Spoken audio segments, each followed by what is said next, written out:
Okay, let's resume our lectures here and try to summarize what we have been doing so far. And I would like to bring this concept here. Okay, so what we can say is that Java, the, the Java socket class, it represents, let me put this more clearly here. This class represents the socket that both the client and the server they use to communicate with each other, exactly like we have done here. This is the client, this is my server socket, and they communicate with each other. So the class actually represents this type of communication between the client and the server. The client obtains a socket object by uh, instantiating one, which means starting one. So really, so this is the client. So this is actually my client here. Let me write it down. It's my client. And the server is on the other side. So this client initiates or instantiate a client socket, and the server obtains a socket object from the return value of the accept method. So when the server here has this message, let me call it here the accept message. We already have talked about that. Where is my, okay, the shapes text. Okay, this is my accept message. So when the server makes the accept message, actually it takes the value from this client and associates it with this object that was created on the server side.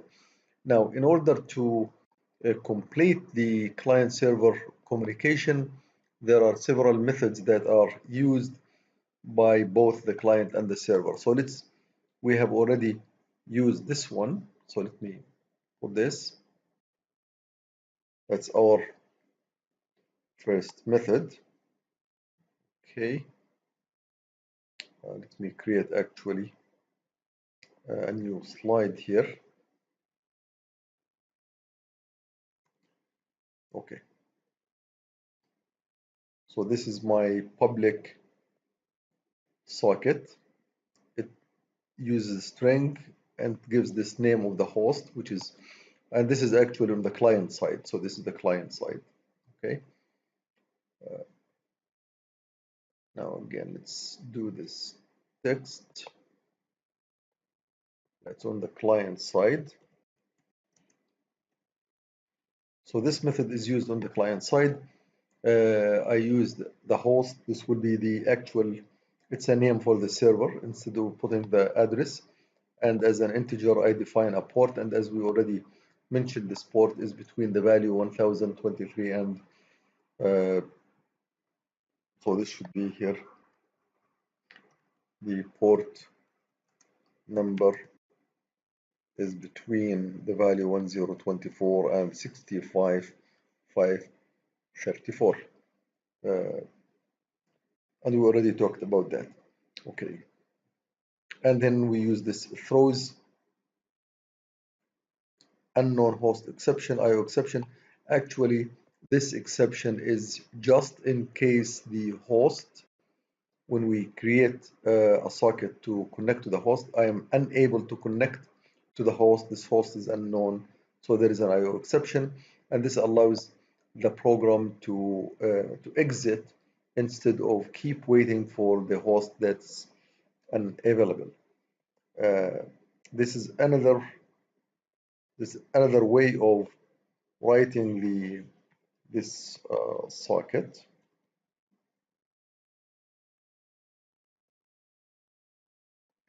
Let's do it another way.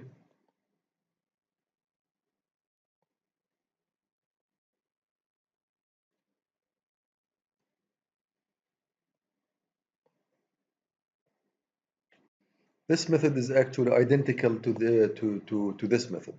The only difference is that I am using an address here.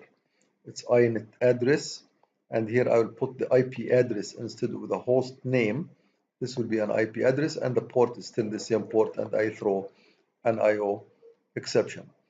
Now there is this method here. That's a third method that we can use with our client. Let's put it here. Okay. Let's increase the fonts so we can see that.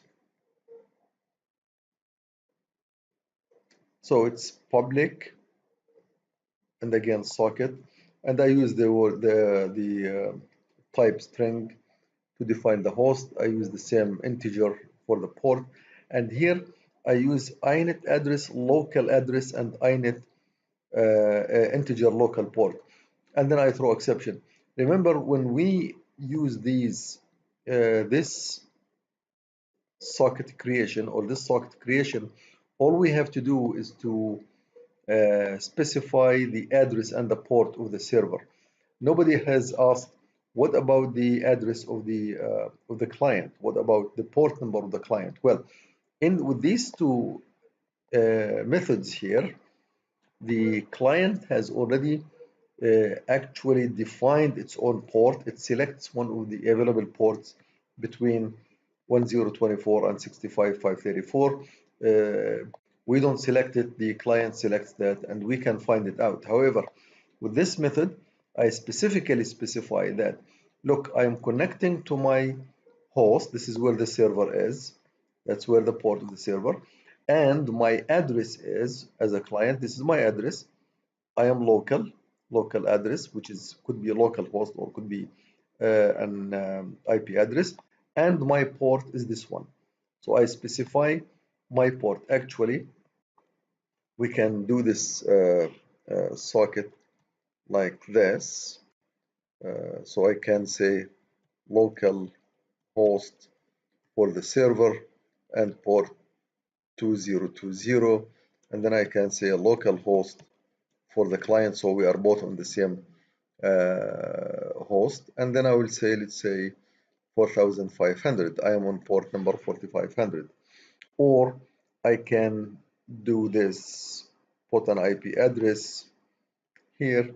This is 78.12.35.20, and this is my port number. And I can say, I can give out my address. Of course, this is not recommended. I would rather not do that. I could say I am coming from 197.134.21.3. That's where I'm coming from, and my port number is 4500. Why I said I would rather not do that? Because I don't want to expose my IP address for all the world when I put this on a packet. I can keep this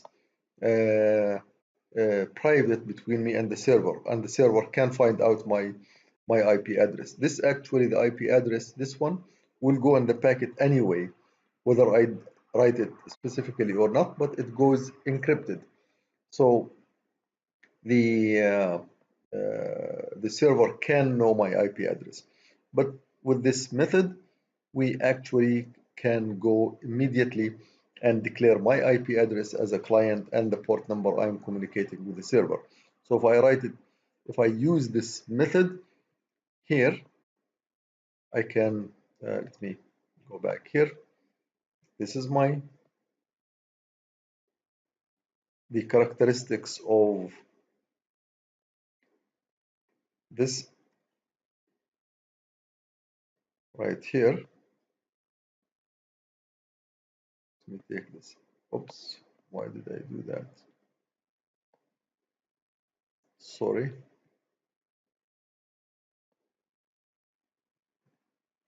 Actually,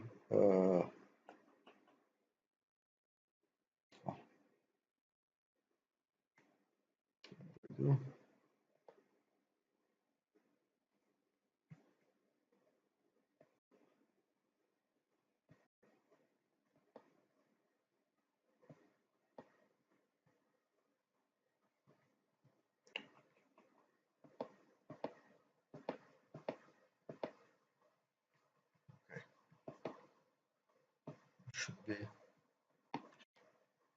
Control C actually, and Control V here. This will be the IP address of the socket, and this is the port number based on this method right here. Okay, let's go on and try to use more methods. Let me create this slide. This is the same. This is identical to the previous one, except that the host now is donated by an address instead of a name.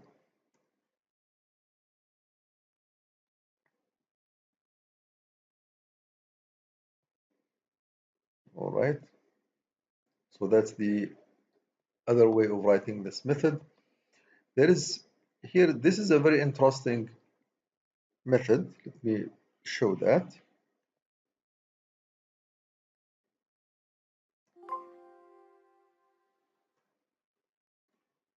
This method actually defines a socket, but it does not give it any parameter. There is no IP address here, there is no port, there is nothing. Actually, what this does, it only on the, let's say on the client side, what it does, it creates a socket on the client side. This is my socket right here.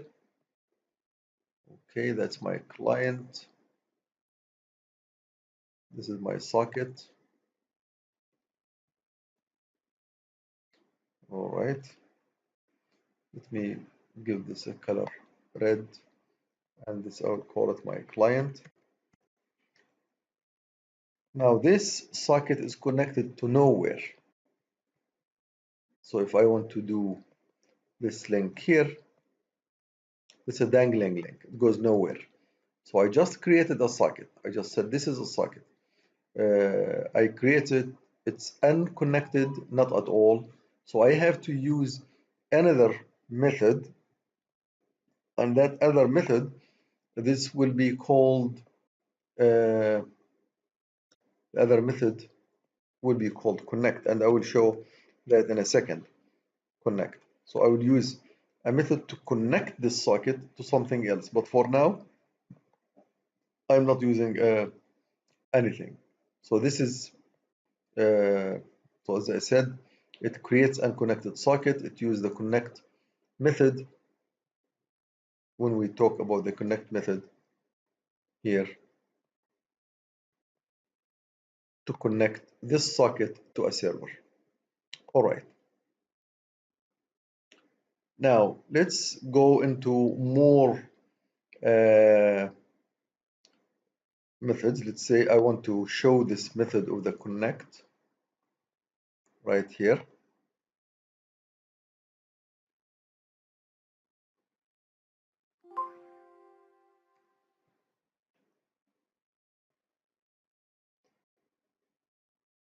So I use this method. We pull this, move this a little. Oops, what happened here?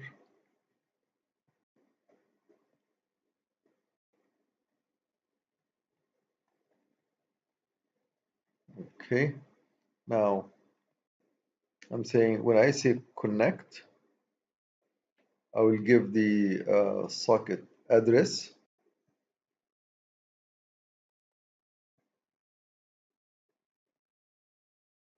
Right here, I will put a socket address. This will be an address which will give me the host, or I could put inet address and then I put an IP address, and then I can use this timeout. Now this timeout, it's optional.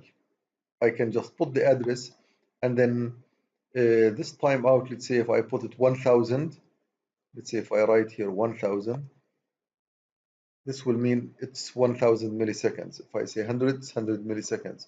Or I will just uh, leave it as is, a timeout, and then I define my timeout in my program. So this is how I connect the socket, this socket to, now if I do this, let's say this is my server, okay, So this is my server here,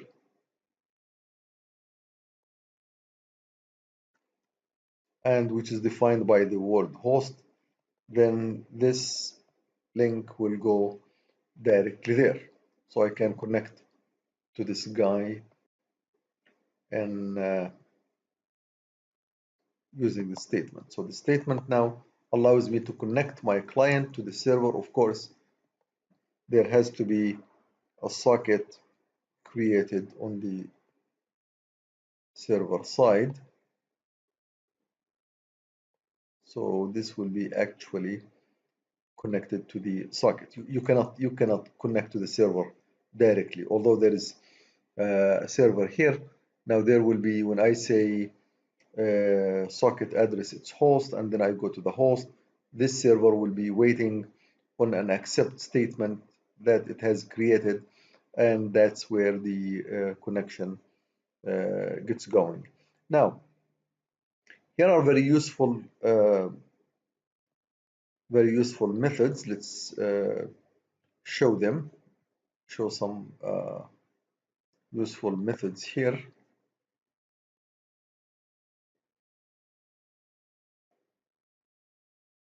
Okay, this is a very useful method. It says get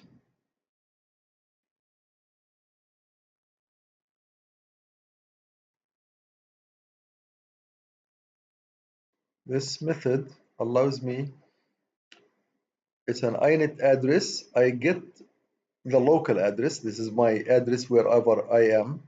If I am, let's say, on the client and I put this get init address, I will find out what address I have, so I can simply put it in the socket and start using it. I could use this the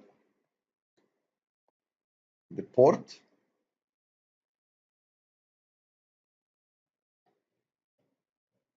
Similarly,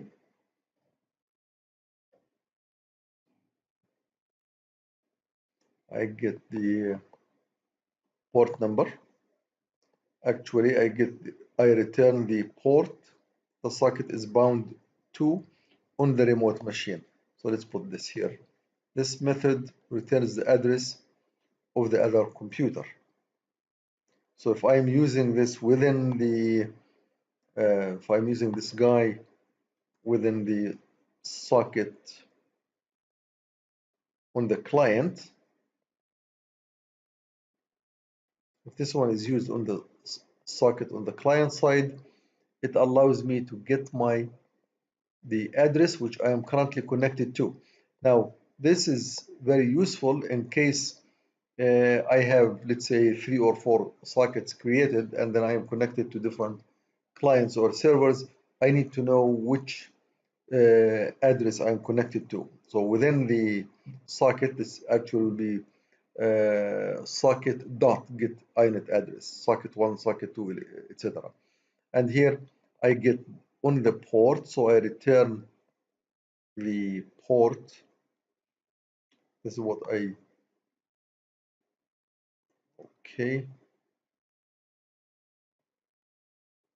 I get the port number.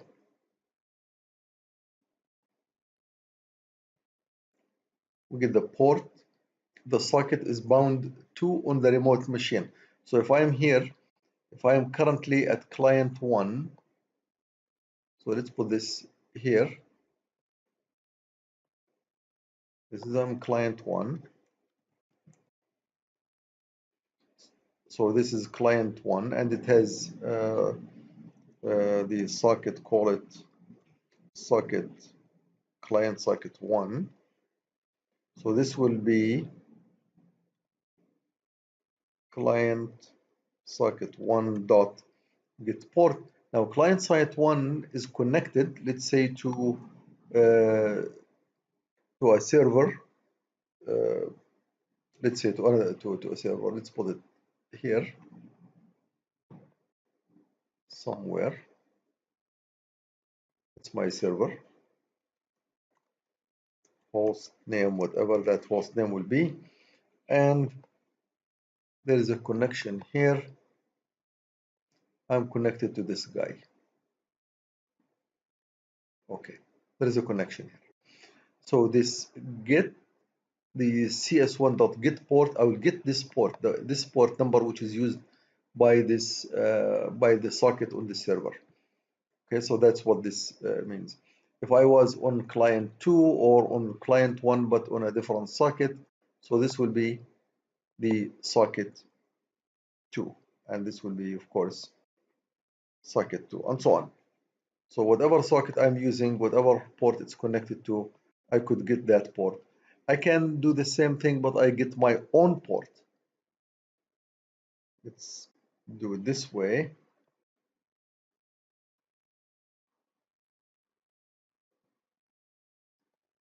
See, I can get with this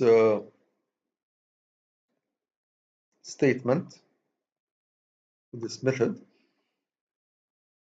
integer get local port. If I am socket 1, let's say if this was socket 1 dot get local port, it will return the port the socket is bound to on the local machine, or which is the where the client or the server is being used, and so on.